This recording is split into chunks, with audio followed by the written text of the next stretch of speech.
All right. Welcome to the Parent Advocacy Resource Team for all ages and stages of parenthood. I'm Jillian Lama, founder of Body You Crave, and the host of the Parent Advocacy Resource Team.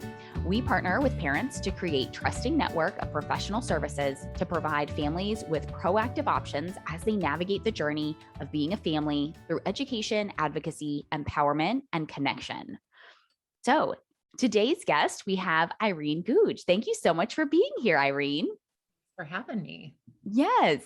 And it's fun because this is an opportunity for Irene, who is typically our host, to get on the opposite side of the camera and to be the interviewee now instead of the interviewer. So we'll see what kind of curveballs I can throw at her today. But before we get into your bio and telling us more about you, there are often things in parenthood that we never realized or never thought that we would say. So what is one of those moments where you said something and you were kind of like, ooh, didn't expect that, never thought I would say that, or I sound a lot like my mom? Yeah. So I think that I've had a lot of funny moments where I'm like, I never thought I would be saying this in particular. And the one that comes to mind is get in the tent, get in the hippo tent now. And it wasn't the kindest voice and gentlest of ways of telling that to my youngest son, who was just 2, who had just recently climbed out of his crib. Which we were just talking about because my little one's about 1.5 years and he also can climb out of his crib. And so I did find a tent where I can zip him in, but I have a feeling there's going to be more of that. Well, I think what I had found what was happening was here I am like this adult shoving a child into the tent and losing my mind. But this was because Bailey was my rock star sleeper. He had been doing so good for so long. I was like, what is happening? I don't understand. And so I lost my cool and marbles with my 2-year-old. Yes, which actually fits perfectly into what you do. So I'm just going to go ahead and introduce you and get us started. So Irene is trained as a gentle sleep coach, a postpartum doula, an infant feeding specialist, and a parent educator. So basically, if you have a little one under the age of, let's say 4, Irene can help you. Is pretty much what this comes down to. So she's known for her ability to focus on the child and parent relationship, fostering love, trust, and a secure attachment with their loving, compassionate, and non-gentle approach to parenting. So Irene makes sleep-filled nights and sweet dreams a reality for families, helping them keep calm, confident, and rested. So I love that. And I love all of these pieces that you bring because there are many aspects to that. So how did you get started in this? Tell us more about that journey for you. So when my son was, I don't know, from birth, he was not sleeping, my oldest, and we became reactive co-sleepers. And so he was just sleeping right here for the first 4.5 years of life. And I was like, I don't get sleep. My husband wasn't sleeping, so no one was really sleeping, and he would sleep. But then eventually when he started crawling, he would try to crawl off the bed. I was like, this is craziness. And literally what would happen is I would like walk into his bedroom, like past the door, and he would just start crying. I was like, forget it. I'm done. I give up. I surrender. And so when I was actually like doing a home daycare at the time, and I was like, well, what could I do besides go back into the classroom as a teacher? Because that's what I did in life previously before sleep coaching. And I was like, how do I teach parents, or how do I do this stuff in a way that supports families with like love and kindness through the journey? And all of a sudden I got information from the sleep lady about this gentle sleep coaching program. And I was like, this is interesting. And at that time in my daycare, I had really great children that were sleeping well, but mine were not. Like, what am I doing wrong? And so it really was this experience and this journey where I had to learn what I didn't know and what I needed to be supported to get that sleep. So that's when I did the training with Kim West, who's the sleep lady.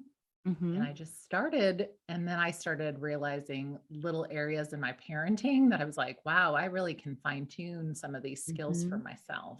Mm-hmm. Yeah. So what is gentle sleep coaching, like a gentle sleep approach? What does that even mean? Yeah, it gets really confusing because a lot of times parents think like gentle, like it won't involve crying. Oftentimes is what people will Mm-hmm. believe. But gentle actually means that we're going to be kind and firm. We're going to Mm-hmm. set limits and boundaries to help our children feel safe and secure. And we're going Mm-hmm. to build a strong attachment, a safe, secure attachment with them.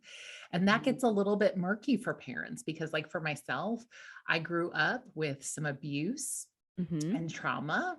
And I Mm-hmm. never realized how that was actually impacting me and how I was parenting. And Mm-hmm. realizing that, especially when it comes to sleep, it's more than just like a sleep coaching method, Mm-hmm. if you will. It's, it's a way of being and how to Mm-hmm. be there and support our little ones as we teach them the skill of going to sleep. And so, again, a lot of times, gentle parenting, gentle sleep, kind of gets a little confusing for parents because they don't always know and understand what does that mean.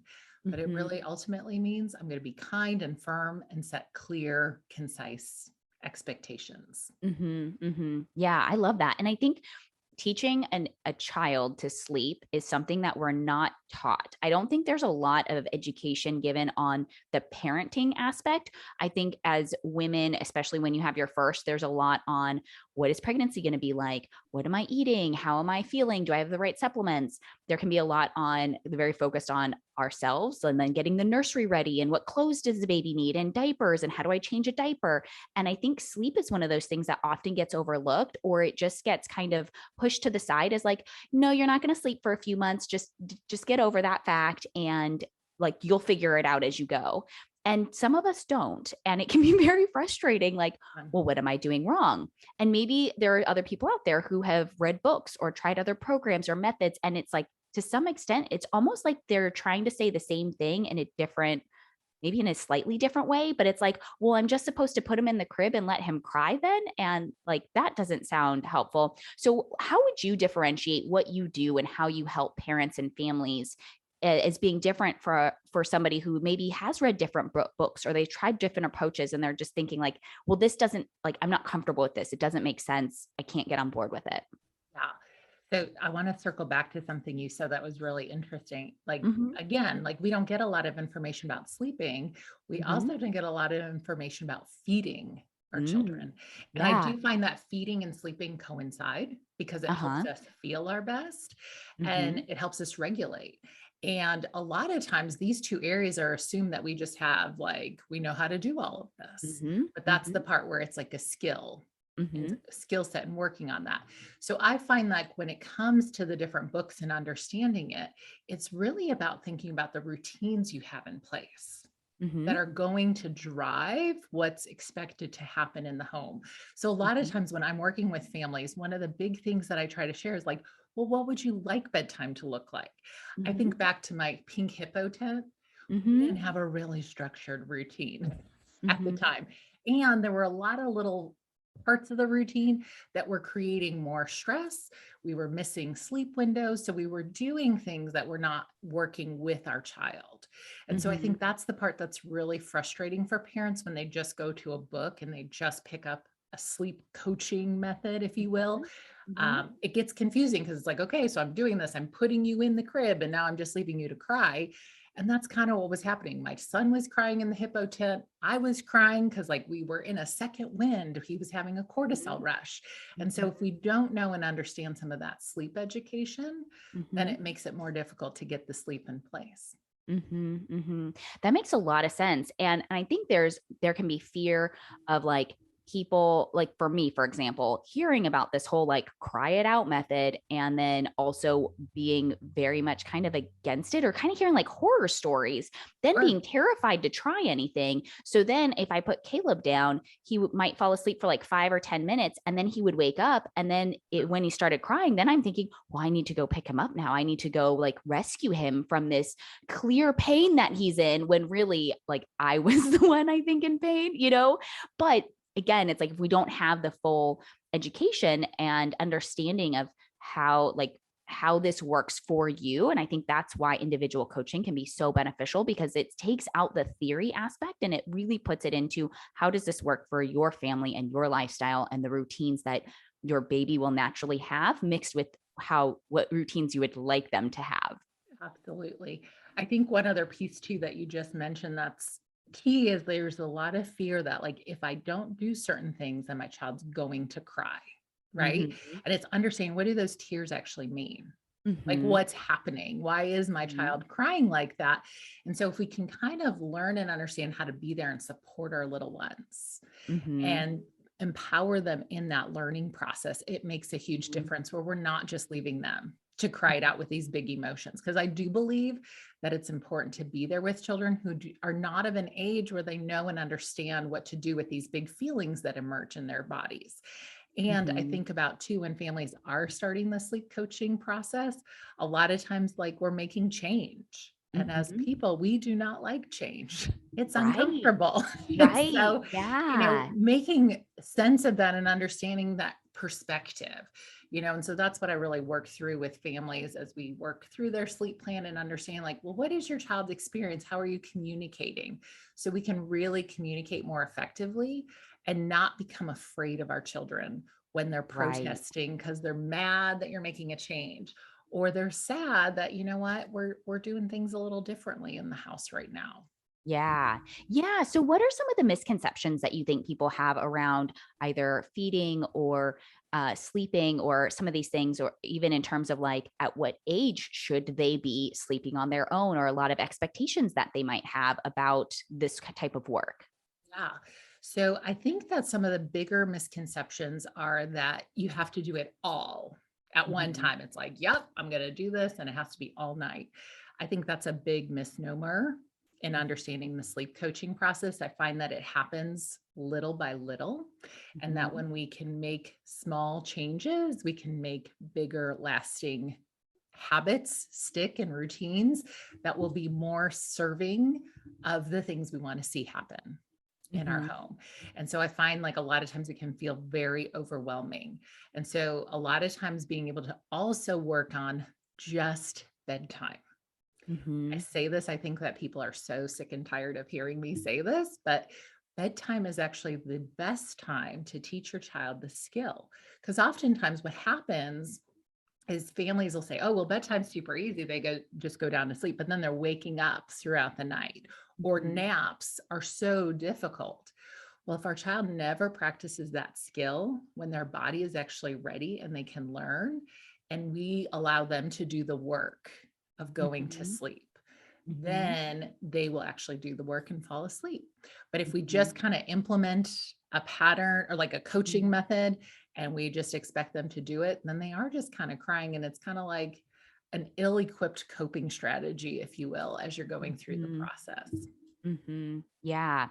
Yeah. So what would be, if you had to give, like maybe your top 1 to 3 tips or pieces of advice to help parents who are maybe dealing with children right now, or maybe they've got a child who's sleeping well, but they're going to welcome a new one soon. What would be some of your best tips for them as they navigate this phase of life that they're in? Yeah. So I have two big tips that I would share. One, create flexible routines. Really look and evaluate to see what's happening in your home. And so if you have like an area of the day that's really difficult and challenging, it could be really helpful to kind of look and see like, what is my child doing? What am I doing? How are we all communicating and responding together? Mhm. That alone, sometimes tweaking and adjusting routines can be very helpful. And the Mhm. piece around routines that's also important is that there is like an eat, play, sleep rhythm that we Mhm. all naturally fall into.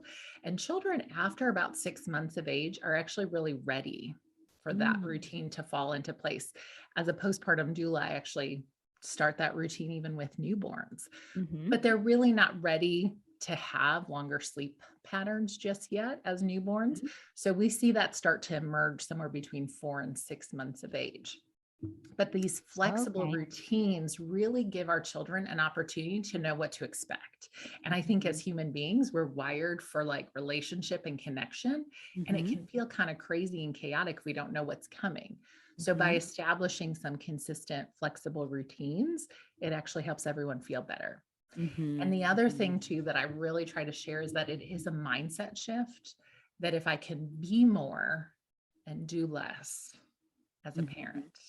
And that's really frustrating because it means that I'm going to trust that my child knows what like eating feels like for them, how much they need to eat. And I can trust that they ate enough.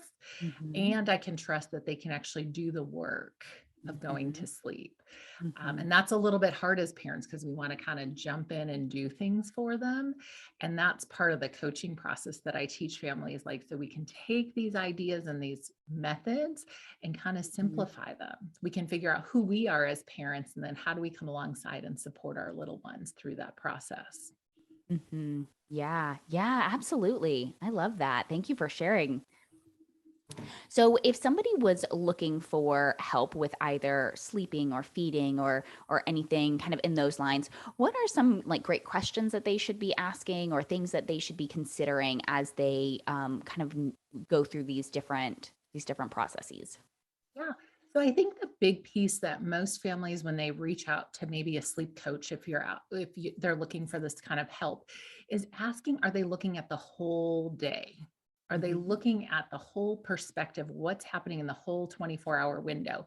Because I think sometimes we just think sleep is happening at nighttime. And it's important to make sure that whoever you're working with is going to look at what are the patterns happening during the day? How are we moving our body? How are we eating? And so being able to have that whole perspective of like who the child is, who the parent is, what is the family system, like what is our lifestyle? What does that look like? And also really taking temperament into effect, because a lot of times we don't realize who our child is, who we are, and maybe those learning styles and how we learn through that process. So, when you're connecting with someone, you want to understand like, how are they going to approach the whole coaching process? Does it make sense to be looking as a holistic viewpoint? Yeah. And how would somebody know if they are ready to find a sleep coach or if this would be like the next best step for them and their family? Yeah, I find usually families will know they're ready when their child is fighting sleep. A lot of times parents will say they're wrestling like a bag of worms. They are spending like more than 30 minutes at bedtime all of the time. And I also would say that if someone's already tried everything and they're like, nothing is working, then that's a good time to kind of maybe tweak and adjust and get some input as to maybe what you're doing, how you're responding and communicating with your child. I know for me, that was my big aha moment. Guilty. I was like, what am I doing? I've done some of this coaching training and I should know what to do. But it was until I had my mentor, she was actually able to say, like, here's some areas for you to work through. And I had some blind spots as a parent. And so recognizing that, so then I could come alongside and better support my children. Yeah. Yeah. So if somebody has a child who maybe was sleeping through the night and since taking good naps and like sleeping well, and then there was a disruption and now all of a sudden they're not sleeping and it's been, let's say, a month, would that be the time to reach out for a sleep coach as well? That would be another time as well. Yeah. A lot of times children will go through a sleep regression and it may affect them a little bit more than the usual. And I do find, going back to the hippo tent, it typically happens right around age 2. That's when there's usually a bigger leap. And that's, just looking at how our children's brains are wired and what they need, and kind of helping them work through that process, and understanding how to change how we're communicating and empower our children as they're getting a little bit older and needing a little bit more support and trying to be independent through that journey. Yeah. And so sometimes what we were doing kind of stops working. And so that oftentimes is that indicator. Yeah. Yeah. Well, thank you so much for being here and for sharing these things with us. Oh, how can people get a hold of you and get in touch? Yeah. So I would recommend going to my website at loving-lessons.com. And then you can get connected with me and follow me on social media, where I share other sleep tips and other trainings to help families get sleep. Yeah. Wonderful. Okay. So to wrap things up, what would be your best self-care tip? My best self-care tip would be to pause and get comfortable. And this is a two-part practice that I have. I think the first part is to pause and just be still, which is really hard for me as a parent. It was a skill that I've been having to practice where like, let me just stop and actually listen to what's taking place and also listen to my body and what I need. Because a lot of times as a parent, I was like dismissing myself and like just kind of doing things and going through motions that were not always very helpful for myself and for my children around me. And the second part is to get comfortable. And that's the part where sometimes using the restroom, how many times do we sacrifice ourselves and not go to the restroom, or maybe not eat, or maybe not hydrate and things like that.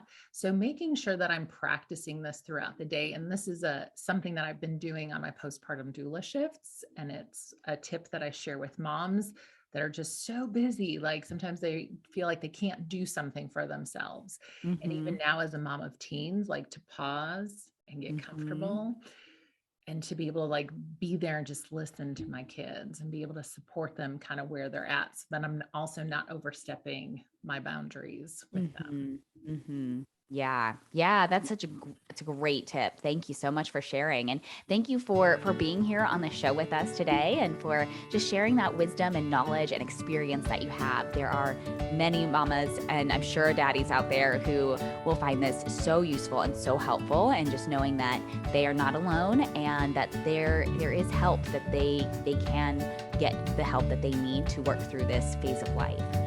So thank you all so much for being here and for watching. The Parent Advocacy Resource Team is a partnership with parents to navigate the journey of being a family through education, advocacy, empowerment, and connection.